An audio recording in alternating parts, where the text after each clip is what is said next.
Hi guys, welcome back to the channel. In this video, I'm going to be showing you how to pause browsing history through the Amazon app. But before I do that, please don't forget to like this video and subscribe to my channel. Okay, so to be able to pause browsing history through the Amazon app, first head over to the app on your mobile device. Once you're in the app, tap on the U button in the bottom of the screen. Then on the next page, tap on your account.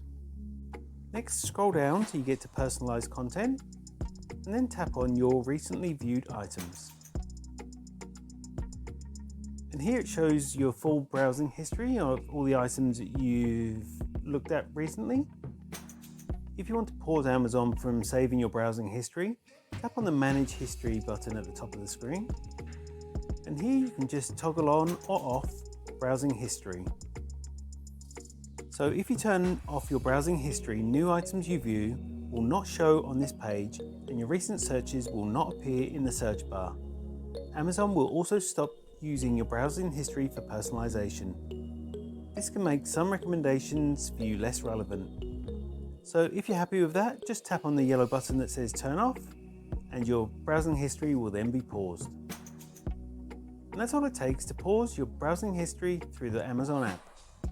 If you found this video helpful, I'd love it if you like this video and subscribe to my channel. Thanks for watching.